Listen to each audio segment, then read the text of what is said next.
especially your business.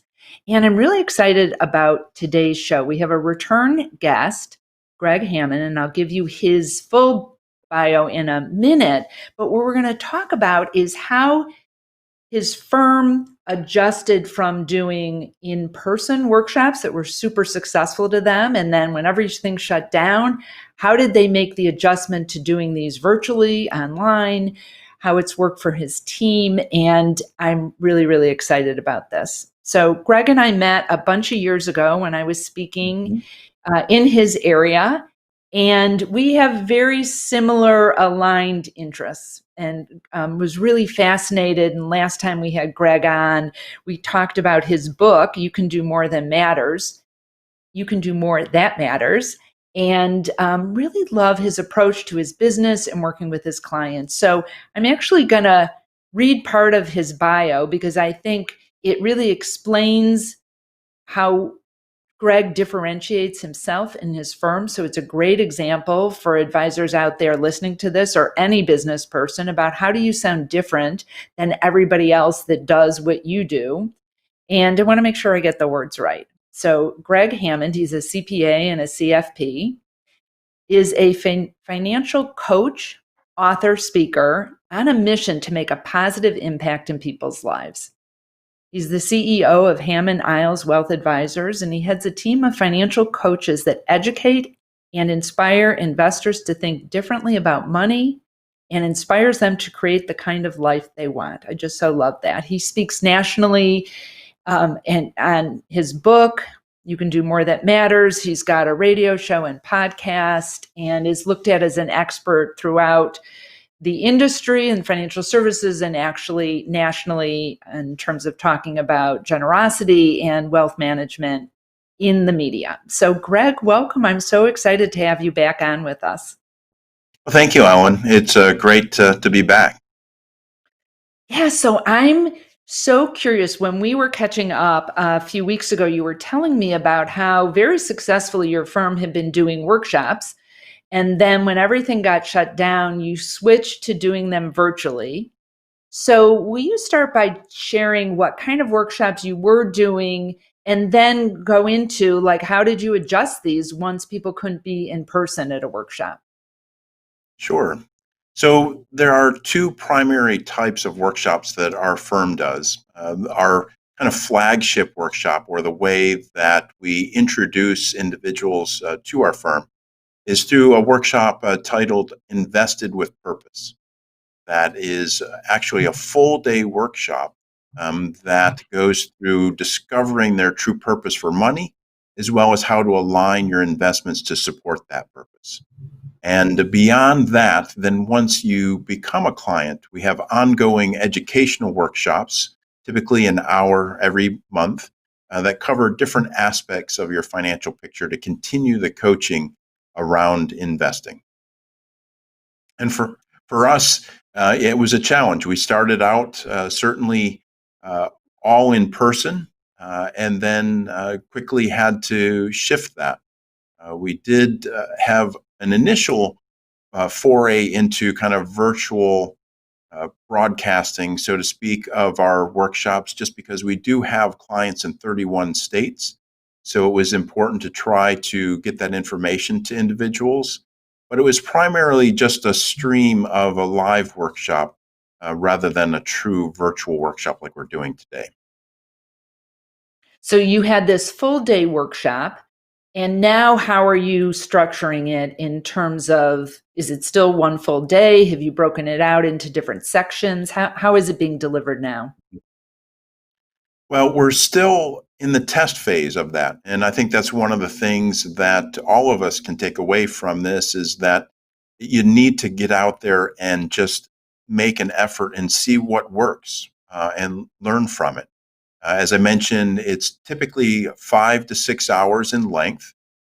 So our first attempt at it is we actually did it over 5 days, an hour every afternoon, Monday through Friday for a single week, to have people come back for that 1 hour segment. Then in June, we divided it up into 2 mornings, 3 hours roughly on a Thursday and Friday morning. And then in July, we actually tried it in the evening, where we broke it up into 3 2-hour segments, Tuesday, Wednesday, Thursday of a week, back to back evenings. And what we have found is that definitely the 5 days was too much of a stretch, but yet the 2 segment or the 3 segments worked well, both in the morning for those that have the ability to attend or shift their work schedule, and certainly for those that need the evening to be able to attend. And did you have drop off after the first session, or did most people come back for the subsequent sessions? Most people come back for the entire workshop, and one of the reasons for that is we are very diligent in the structure that we set up around that workshop, in that we have what we call a pre-invested with purpose conversation with each attendee. So part of that conversation before the workshop, which is held on Zoom, which is the platform that we're using for our workshop. And the purpose of that conversation is, one, to make sure that they're comfortable with Zoom, have the ability to be on Zoom, so we can flush that out with that initial conversation. But also part of that conversation is to prepare them to get the most out of our workshop, to be able to set the stage for what they can expect from our workshop, as well as to stress the importance of being there for the entire workshop. Because unlike educational classes, where it's just a series of different classes, this conversation was specifically designed to build upon itself. So if you miss the first part or miss the end part, you're going to miss really the whole purpose of the workshop. It's brilliant in terms of getting them really seeing the benefits for being there the whole time. When you were doing them in person, did you also have this pre-call with attendees? We did, but it was a scaled back version of that. It still prepared people for what to expect, but did not go quite into depth, certainly because of the need for the technology aspect of it.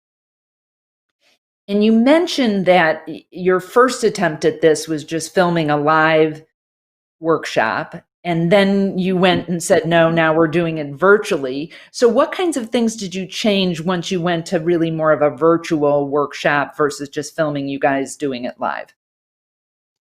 Well, when we started out attempting to film it live, it was really kind of bare bones. The way that we were streaming it was through Zoom, but it was through the camera on the laptop that the presenter was using for the workshop. So certainly some challenges with that around sound, as well as uh, just remembering to stay in the camera zone. We have some of my colleagues and I that you would start talking to somebody who's there in person, you kind of wander off camera.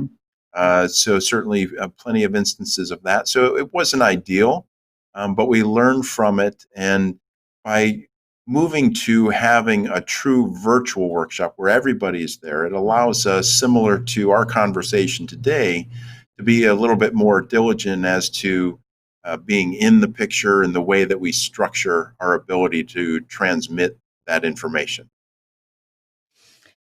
And how are you creating interaction and people keeping people engaged? Because this isn't a short 45-minute or an hour session. Mhm. They're there for a while. So what kinds of tools or strategies are you using to keep attendees engaged? So one of the nice things about using Zoom as a platform is that there are a number of added on features that we make sure that we try to utilize to keep people engaged throughout the workshop. So, for example, as I am talking with people, I try to encourage them to raise their hand or uh, give me a thumbs up at different point for what they're doing. But there's also the reactions that you can click on in the bottom of the screen of the Zoom to give a thumbs up or applause in the upper corner of the screen. Also, you can use polls in Zoom. So occasionally throughout the presentations, I will ask a question and put up a poll for people to proactively participate in to get some real live feedback. We also use the chat feature so that those that have questions or just that it's a way of interacting. So, for example, I mentioned that part of our process is helping people discover their true purpose for money. So once they discover that, we want them to declare it. And by doing that, to kind of hold them more accountable to it and create a future that they can live into. And so the ways that we can do that are not only entering that in the chat box, which, by the way, as an advisor and the presenter, it gives me the means to capture all of that for the participants because I get a copy of the chat at the end of the meeting. But we also use the breakout room feature, and this is kind of where our team of financial coaches comes into play, is so that we may have a group of 50 to 60 participants in our workshop, which can be difficult to have kind of really in-depth conversations. So one of the ways that we can stimulate that is to break that group out into 4 or 5 breakout rooms. So we have 10 or less people in a breakout room to have a conversation with other attendees that's moderated by someone on our team. Have you seen that people on your team were uncomfortable or maybe a little resistant to being on camera or doing video? And clearly, you have a lot of experience in this. You're a speaker, you've been an expert that's been quoted a lot. But were there people, some of your financial coaches, that maybe needed a little coaching about how to be comfortable virtually talking with people? Absolutely. I think all of us in transitioning to being on a virtual meeting have to kind of learn the benefits of looking at the camera, not the screen. Also, just the proper positioning. One of the things that our team as a whole, working remotely through the pandemic, is that we established a half-hour team meeting every morning where we bring together all 11 members of our team to have a morning huddle, so to speak. And initially, some people were off camera, some people would be on their phone, which is pointing up at them. So part of our coaching was to our entire team of how do you have lighting so that you don't have bright light behind you so that you're in the dark on camera? And you have lighting in front of you, and how do you position your camera so you're directly looking at it uh, straight on rather than either up at you or down at you from the top of your monitor? Yeah, great. Okay, so we've talked some about the technology and some about how you've shifted. I know a big question is, how do you get people to show up at your workshops? I mean, 50 to 60 people is a lot of people, especially to commit that much time. How are you sourcing attendees for these workshops? Well, as with I think everything we do, everything is in multiple layers with some strategy around it. The first is certainly referrals or having people recommend the workshop to others. Certainly, one of the things that we encourage everyone, not only during the workshop, but also in a post workshop conversation, is if they felt the information was useful for them, then it would be beneficial for the people that they care about. And why not refer them and have them attend a future event? I think that's one of the added benefits of a virtual event is it's a little bit of an easier ask for a client to ask someone to join because they're not coming right into an in-person meeting or even an in-person workshop where they feel a little bit intimidated by that. This pro inviting people. I think that one of the things that is beneficial that we have done this year, it's kind of ironic that this is probably the first year where we mapped out the entire year of our events ahead of time, just in time for it to kind of get ripped up and put to waste by the pandemic and having to pivot on it. But having multiple events lined up creates an opportunity that when you do invite somebody to attend and they say, well, I can't attend, I work during the day, so that Thursday, Friday morning thing's not going to work for me. It's like, well, then perhaps you can attend next month when we're hosting it in the evening. So I think proactively having a calendar of events that you can invite people to, and then certainly talking about it everywhere you go, whether it is, although those opportunities are a little bit more limited these days. But for us, through this pandemic, we actually launched our radio show and podcast in June. So right in the middle of everything. So that's part of our communication uh, to our clients as well as prospective clients. Do you charge for the workshops? We do not. We believe that the information is important enough that we want as many people to participate in it without any barriers.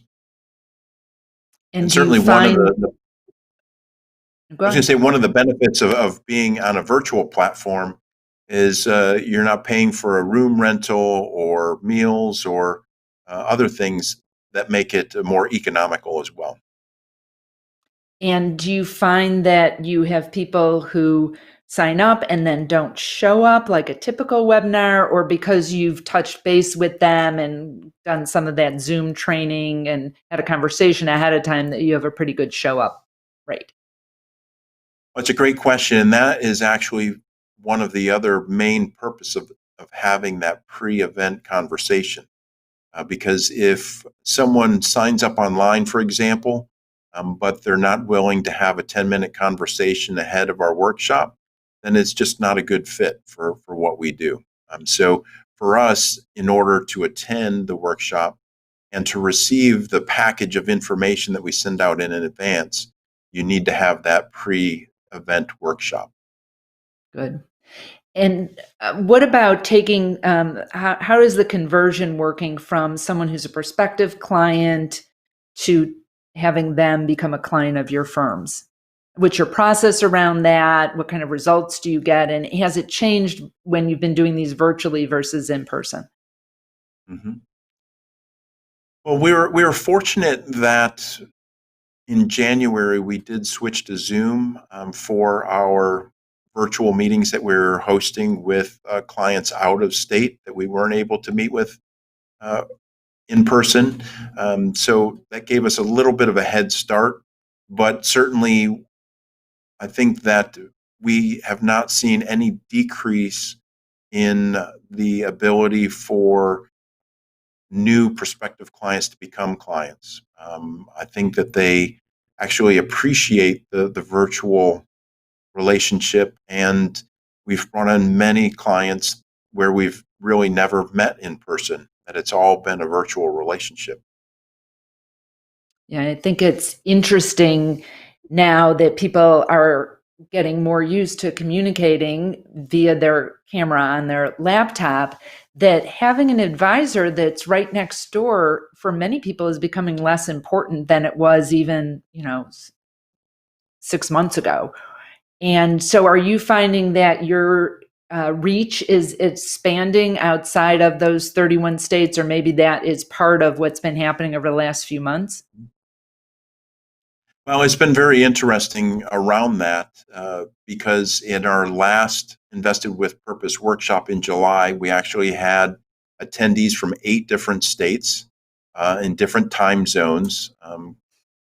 God bless the woman that joined us from the West Coast. That our workshop that started at 8:45 in the morning was up at 5:45 to join us for the workshop each morning.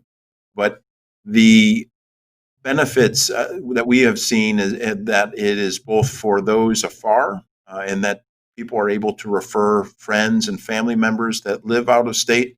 But we're also seeing a lot of benefits that as people embrace Zoom, even here locally, that people are finding, well, gee, now I can actually have a meeting or a conversation with you and I can cut away the 15, 20, or 30-minute commute time that I had to your office and back. So I think people Yeah. are enjoying having that commuting time back.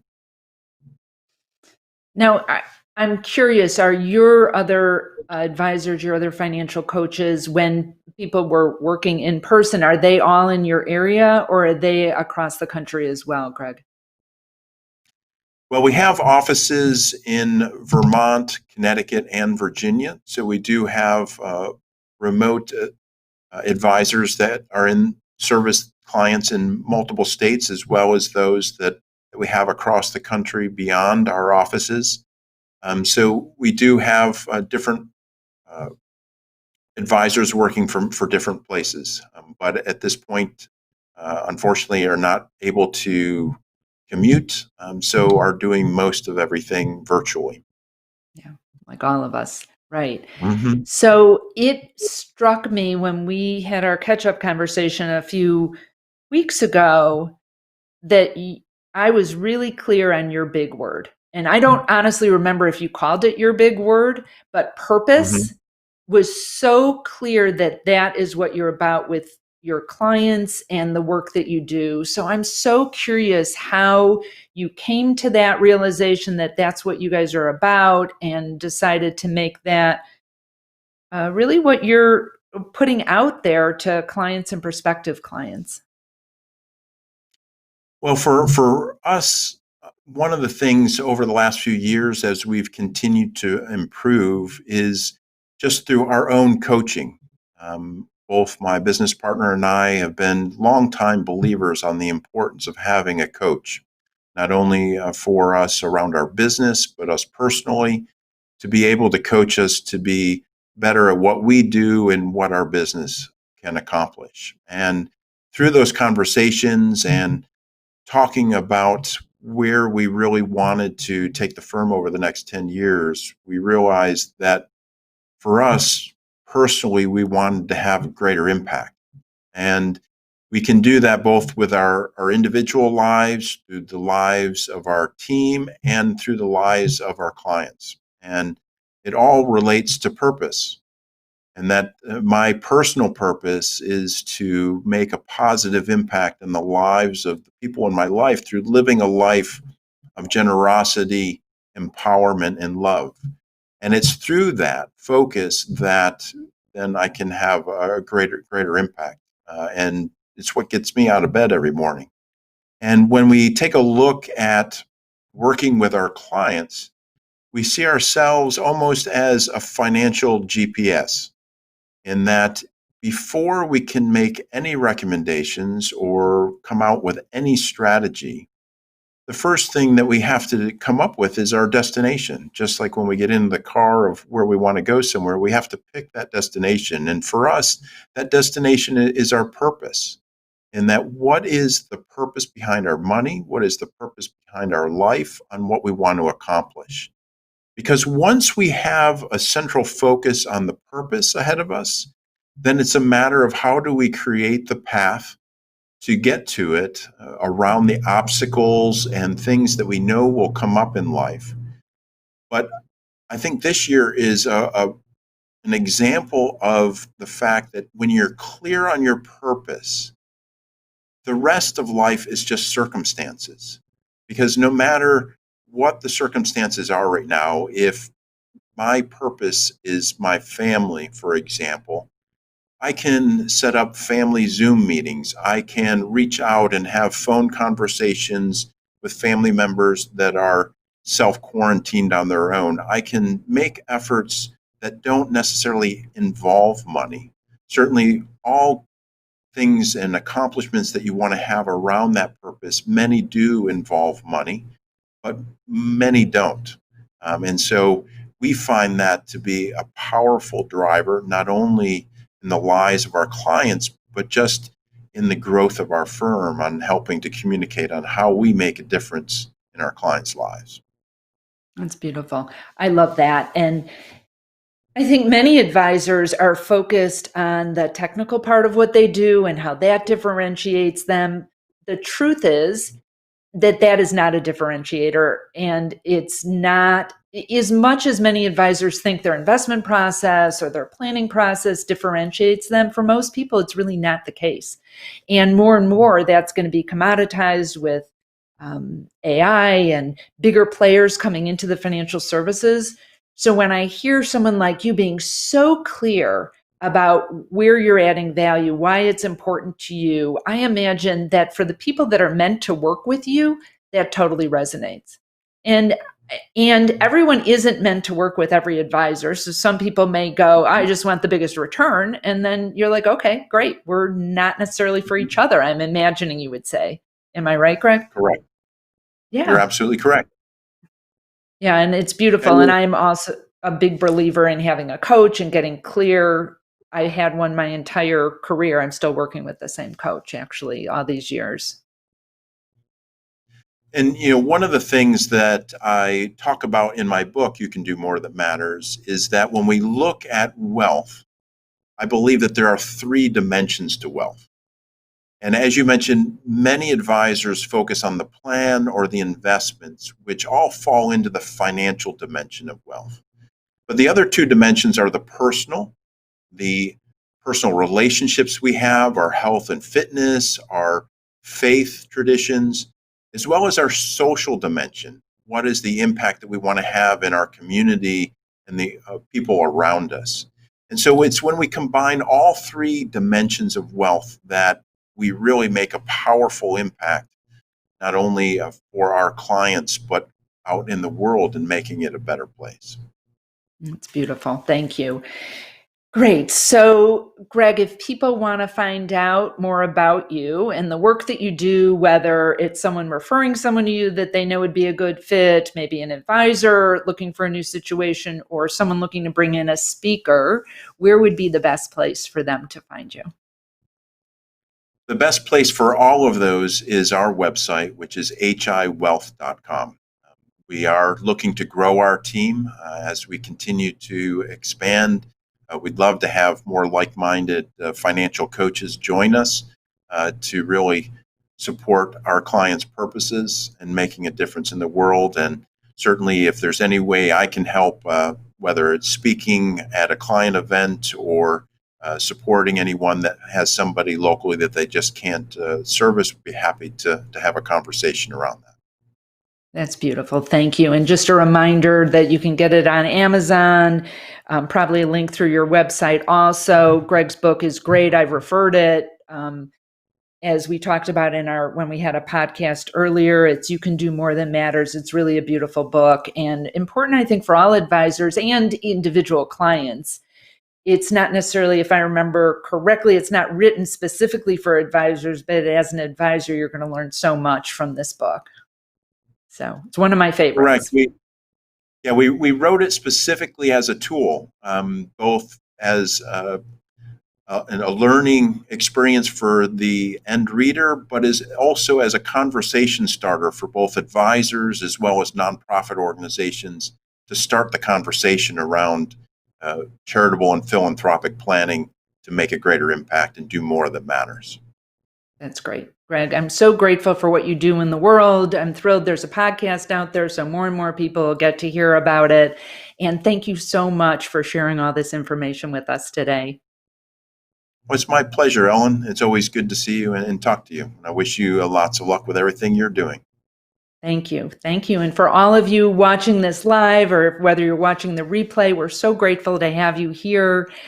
Again, my name is Ellen Rogin. You can find out more about me at ellenrogin.com. And if you go to ellenrogin.com/horse's mouth, there's some great resources there for you for a special report about what clients crave and some other things that I know you're going to be interested in. And also wanted to let you know that coming up this fall, we have a special course that we're working on and I'm so excited about called The Extraordinary Advisor. And Greg really didn't even know much about this, but some of the things he was talking about are things we're going to cover. Like, how do you get really clear on what work you do matters? How do you start to look at what your big word is or your business manifesto? What's your superpower? How do you really be there for clients in a different way? So you'll be hearing more about that. If you know it's something you want to learn more about, want to just send me an email now, you can send it to Ellen at ellenrogin.com and we can chat about it. But otherwise, just wait because we've got lots of great stuff coming up for you. And again, thank you for being here. And as always, my question to you is, how big of a positive impact are you willing to make? Remember to be great and create great every single day.